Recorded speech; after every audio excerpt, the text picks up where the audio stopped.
Um bom dia.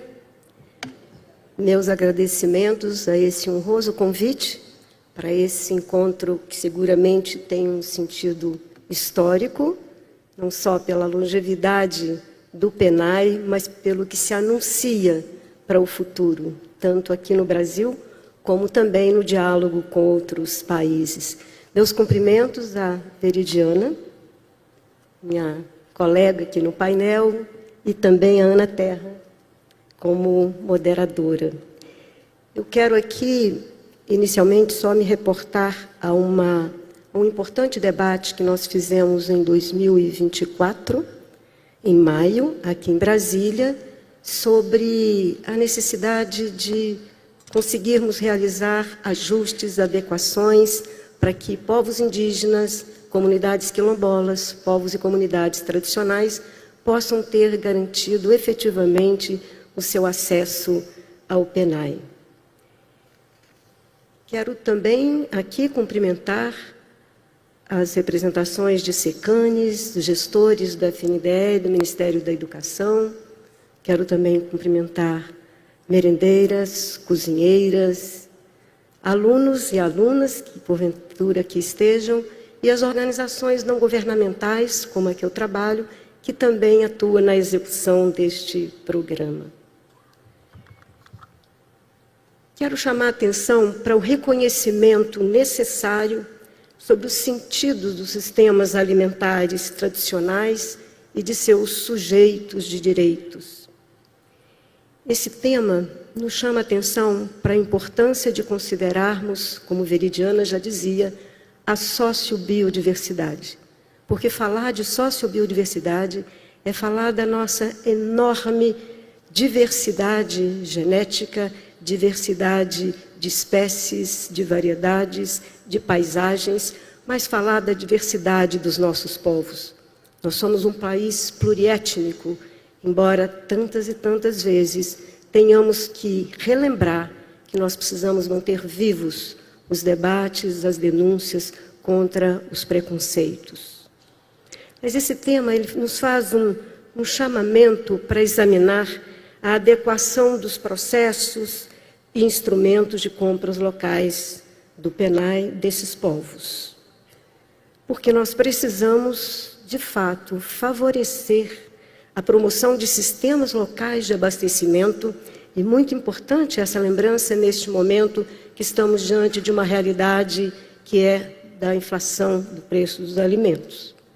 E essas formas de abastecimento local que esses povos e comunidades nos garantem têm uma importância muito grande para o dinamismo da economia local, para a oferta dos alimentos adequados, porque esses povos têm historicamente uma contribuição enorme na gestão de nossos bens comuns. Os bens da natureza não são comuns como natos, eles são construídos pelas relações sociais que as comunidades e esses povos desenvolvem. Por isso também que é bom lembrar, a própria floresta amazônica não é assim, não sempre foi assim. Ela é também uma construção humana. E isso faz parte dessas concepções da relação desses povos com a natureza que asseguram, muitas vezes, o investimento, a aplicação, as práticas de famílias, mas também as práticas das comunidades. Há regras muito próprias, por isso que nós precisamos também defender a Convenção 69 da OIT, porque ela reconhece essas formas próprias desses povos de trabalhar em seus territórios. E por isso também que é uma novidade hoje muito importante saber que a defesa desses povos e comunidades tradicionais está também associada a experiências que vão ganhando terreno, que é a defesa dos direitos da natureza. E é bom lembrar que muitos desses alimentos, como Veridiana já nos deu exemplos, eles têm sido cada vez mais objeto de estudos arqueológicos. Isso é muito importante, porque são alimentos tradicionais que se reportam a milhares e milhares de anos antes do presente. Podemos dar alguns exemplos: o feijão, a abóbora, o cará, o ariá. Ariá é um tubérculo que eu fiquei muito satisfeita em ver que consta da lista da nova composição de cesta de alimentos, que é um tubérculo de origem que os estudos arqueológicos dizem da importância dele, e ele está em processo de extinção, mas é um importante alimento que ainda se encontra em algumas feiras agroecológicas na Amazônia. Isso na Amazônia, tem vários, né? O cacau, o murici, a goiaba, são todos alimentos que vêm de milhares e milhares de anos e se mantêm, embora alguns em processo de extinção. Mas no Cerrado também nós vamos encontrar muitos desses alimentos, araticum, cagaita, cajuzinho do Cerrado, mangaba, guarabiroba, enfim. Há uma infinidade que esses estudos têm trazido à tona. Esse acesso, essa maneira de praticar o manejo, de fazer a coleta, né, nos sistemas agroextrativistas tão ecológicos, nos mostram que esses povos precisam ter seus direitos defendidos, porque eles estão intimamente ligados à estratégia da soberania, da segurança alimentar e nutricional, da proteção do território, da conservação ambiental, e é também fundamental a valorização cultural, e garantem e precisam, por isso, que sociedade e governos reconheçam a necessidade de exercitar a justiça ambiental e climática e promover essas economias. Quero dizer que neste cenário, o papel das mulheres na conservação da biodiversidade e nas preparações culinárias é fundamental. São as mulheres, sobretudo, nesses povos que fazem a transição de sementes, como é o exemplo no Alto Xingu, onde 23 etnias, sob liderança das mulheres, fazem a troca das manivas. E é, seguramente, na América Latina, o lugar em que há a maior conservação de variedades de mandioca in situ, como a gente diz. Mas há ameaças, eu queria chamar a atenção para as ameaças sobre esses povos. Esses sistemas alimentares tradicionais estão ameaçados pelo desmatamento, estão ameaçados pela perda de terra e territórios, pela contaminação dos solos, da água, dos alimentos. E eles afetam a produção, o manejo e a própria ampliação e repercussão na história desses hábitos alimentares. Nós, como sociedade, como governo, temos que nos comprometer com princípios constitucionais e dizer bem alto não ao marco temporal. O marco não é temporal, o marco é ancestral e precisa do nosso compromisso nessa defesa. Mas também quero dizer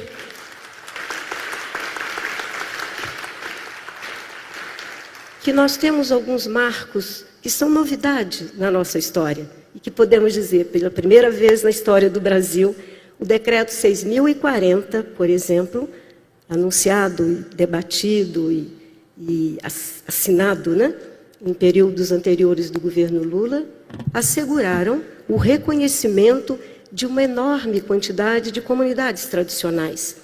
Por isso, uma das nossas propostas é que os cadastros hoje incluam as diferentes modalidades, as diferentes categorias de comunidades tradicionais. Após o decreto 6.040, nós tivemos outro decreto, 8.750, de 2016, antes do golpe, que assinalou, que registrou a existência de muitas comunidades. Jaraizeiros, comunidade de fundo de pasto, faxinalenses, em todos os biomas brasileiros. E é preciso, então, que os cadastros, o NIS, por exemplo, deve incorporar, e sabemos que está em mudança e temos debatido sobre isso, assegurar a inclusão dessas comunidades.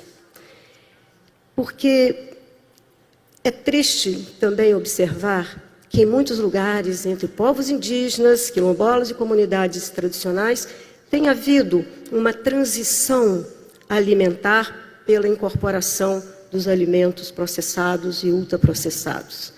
E ainda bem que tivemos a grata notícia ontem de dizer que, do ponto de vista da política de alimentação escolar, haverá uma redução. Porque também percebamos o seguinte: é absolutamente incongruente saber que estamos em plenos processos, eventos extremos climáticos e ver alimentos circulando de norte a sul do país. Não há necessidade que eles circulem dessa maneira. É preciso valorizar as práticas, os hábitos locais, porque a transição de alimentos pelo país acirram as condições também negativas da mudança climática. Mas é preciso pensar também da relação do PENAI com outras políticas. E aqui quero fazer referência a essa importante política inovadora, que é a Política Nacional de Abastecimento Alimentar, e também da renovação de uma proposta que veio junto com a renovação do Programa Aquisição de Alimento, que são as cozinhas comunitárias. Pensar, então, a alimentação escolar, é preciso relacioná-la com essas outras possibilidades de outras políticas. Me lembro bem de alguns depoimentos que já escutei em muitos lugares, como do ponto de vista dos agricultores familiares, de quem fornece os alimentos, essa relação PA, PENAI, ela é bastante frutífera. Mas gostaria também de assinalar algumas iniciativas que nós, a partir da mesa de diálogos Catrapovos e também do Observatório da Alimentação Escolar, temos trabalhado e levado também para este espaço de concertação tão importante que é o Grupo Consultivo do PENAI. Temos insistido, a partir de notas técnicas dos procuradores, da importância de entender, de trabalhar com a categoria do consumo e também de família extensa, porque se os alimentos produzidos nas aldeias, nas comunidades ribeirinhas, nas comunidades tradicionais, é consumido e é valorizado, ele pode chegar nas próprias escolas do lugar. Então, isso significa entender que a categoria autoconsumo precisa ser constitutiva dessas adequações para a alimentação escolar. Meu tempo já vai terminando. Também já falei, fiz uma referência às formas de cadastramento. Queria ainda dizer que precisamos, também é um tema que está em debate, de chamadas públicas específicas para esses povos. Desde ontem ouvimos falar, e esse país tão diverso precisa também que haja adequação desses instrumentos a essas realidades diversas. Isso significa trabalhar verdadeiramente com a noção de equidade, de igualdade. Escutei bem Veridiana fazer referência aos alimentos. Em muitos lugares encontramos ainda observações de nutricionistas que nos dizem não tem como incluir um alimento tradicional porque não sabemos o valor nutricional dele. Então, acho que as informações que ela nos traz com sua brilhante pesquisa, precisamos de incorporar e trabalhar com toda a complexidade, né, que existe. E também trabalhar adequando, entendendo as várias logísticas, a complexidade das logísticas. A complexidade da logística da Amazônia é diferente de muitas regiões no Sudeste, por exemplo, né? Quero também realçar que tudo isso requer um reconhecimento e, portanto, do ponto de vista do reconhecimento material, para que merendeiras, nutricionistas tenham este reconhecimento também do ponto de vista de suas remunerações. Por último, quero dizer que nós estamos, de fato, nesse momento, renovando os nossos desafios de reconhecimento dos direitos dos sujeitos de direito. Gostaria de sublinhar e não chamar de beneficiários, são sujeitos de direito. Quem vende, quem recebe, a criança que se alimenta, e assim iremos construindo o nosso caminho, que está um pouco distante ainda de uma verdadeira soberania alimentar, que requer também autonomia em vários planos. Muito obrigada.